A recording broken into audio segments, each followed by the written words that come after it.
नमस्कार साथीहरू, स्वागत छ TechAlertsdr युट्युब च्यानलमा।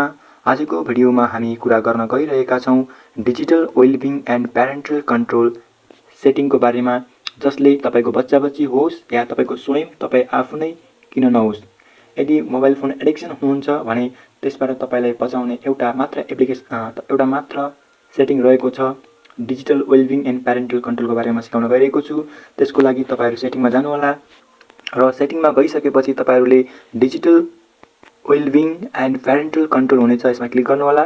क्लिक गरिसकेपछि फर्स्टमा तपाईलाई यस्तो आइकन शो हुनेछ जसले तपाईलाई देखाउनेछ कि आज दिनभरिमा तपाईले कति आवर कति मिनेट मोबाइल फोन युज गर्नुभयो भनेर देखाउनेछ। मैले आज 4 आवर्स 42 मिनेट्स चाहिँ मैले मोबाइल फोन युज गरेको छु र कति टाइम अनलक गरेको छु 83 टाइम मैले अनलक गरेको छु आफ्नो फोनलाई र मेरो फोनमा 174 नोटिफिकेसनहरु आएको छ र तपाईहरुले 80 टाइम अनलकमा क्लिक गर्नुभयो भने तपाईले देख्न सक्नुहुन्छ मैले कति टाइम त्यसको लागि युज गरे भन्ने कुरा तपाईहरुले देख्न सक्नुहुन्छ। यसरी कुन एप्लिकेसनलाई मैले कति टाइम ओपन गरे यसरी तपाईहरुले यहाँबाट पनि हेर्न सक्नुहुन्छ र अर्को नोटिफिकेसनहरुलाई मैले कति कुन एपबाट कस्तो खालको नोटिफिकेसनहरु आइरहेको छ यो पनि हेर्न सक्नुहुन्छ।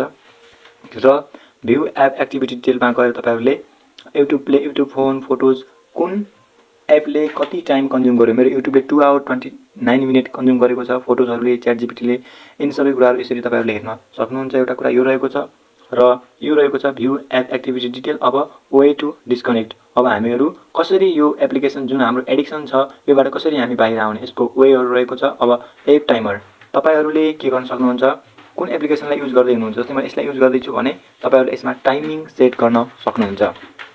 तपाईहरुले के गर्न सक्नुहुन्छ, यसमा एप टाइमर सेट गर्न सक्नुहुन्छ। जस्तै मैले एप टाइमरमा क्लिक गरे तपाईहरुले कति टाइम युज गर्ने, जस्तै मैले 30 टाइम कति आवर युज गर्ने यसको फिक्स टाइम पनि तपाईहरुले यहाँबाट एड गर्न सक्नुहुन्छ। एउटा यो रहेको छ र तपाईहरु ब्याक आउनु होला र यसरी तपाईहरुले टाइमर एड गर्न सक्नुहुन्छ एपमा।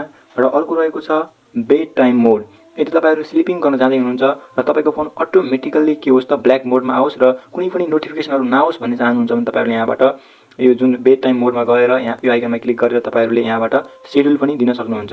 कति आवरबाट कति बजेसम्म तपाईहरु बेड टाइम स्लिपिङ मोडमा हुनुहुन्छ त्योहरु देखाउनेछ। यो टाइममा तपाईहरुलाई इम्पोर्टेन्ट अलार्म जस्तै यहाँ लेखेको छ अलार्म र कुनै इम्पोर्टेन्ट कल बाहेक अरु कुनै नोटिफिकेसनहरु आउने छैन र तपाईको मोबाइल फोन अटोमेटिकली के जानेछ त बेड मोडमा जानेछ त्यो देखाएको छ।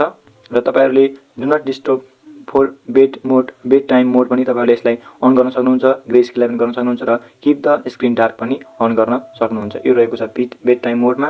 र अर्को रहेको छ फोकस मोड। फोकस मोडबाट तपाईहरुमा यदि के भइरहेको छ त तपाईहरुले कुनै डिस्ट्र्याक्टिङ एपहरुले नोटिफिकेसन दिइरहेको छ र यो टाइममा तपाईहरुले के गर्न चाहनुहुन्छ त यो टाइममा तपाईहरुले त्यसलाई के गर्न चाहनुहुन्छ, नोटिफिकेसन अफ गर्न चाहनुहुन्छ भने तपाईहरुले यहाँबाट सिलेक्ट गर्न सक्नुहुन्छ। र अर्को रहेको छ स्क्रिन टाइम रिमाइन्डर। यसबाट क्लिक गर्नुभयो भने तपाईहरुले के गर्न सक्नुहुन्छ, स्क्रिन टाइम रिमाइन्डर भनेको तपाईहरुले यदि कुनै पनि एप्लिकेसनको स्क्रिन टाइमहरु लिन चाहनुहुन्न भने तपाईहरुले यहाँबाट अफ पनि गर्न सक्नुहुन्छ। र अर्को रहेको छ म्यानेज नोटिफिकेसन।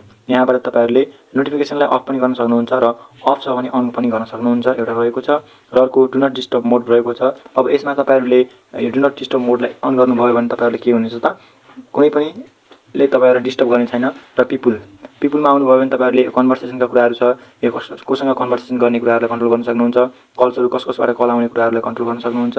र अर्को मेसेजको कुराहरु रहेको छ र मेसेज पनि कुनबाट आउने कुनबाट नआउने तपाईहरुले यहाँबाट मिलाउन सक्नुहुन्छ। र अर्को अलार्म्स एन्ड अदर इन्टरप्सन रहेको छ, यसबाट तपाईहरुले अफ गर्ने कुराहरुलाई अफ गर्न सक्नुहुन्छ।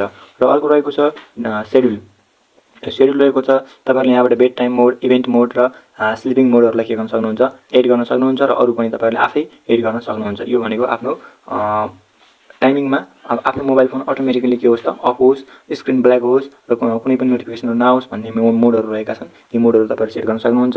र तपाईहरुले ड्युरेसन फर क्विक सेटिङ रहेको छ। तपाईहरुले आफ्नो मोबाइल फोन यति ड्युरेसनमा अफ होस् भन्ने चाहनुहुन्छ भने यहाँबाट के गर्न सक्नुहुन्छ, तपाईहरुले ड्युरेसन दिन सक्नुहुन्छ।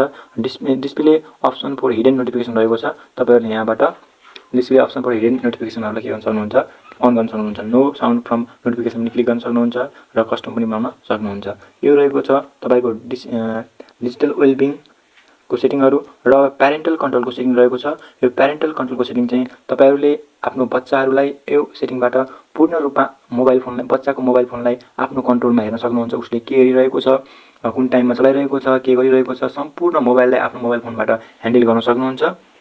त्यसको बारेमा रहेको छ र त्यो सेटिङको बारेमा म तपाईहरुले अर्को भिडियोमा सिकाउने नै छु। र यो भिडियो कस्तो लाग्यो कमेन्ट गर्न नभुल्नु होला र हाम्रो च्यानललाई सब्स्क्राइब गरी बेल आइकनमा क्लिक गर्न नभुल्नु होला र यस्तै टेक्नोलोजी भिडियोहरु म अपलोड गरि नै रहनेछु र अर्को भिडियोमा भेटौँला। धन्यवाद।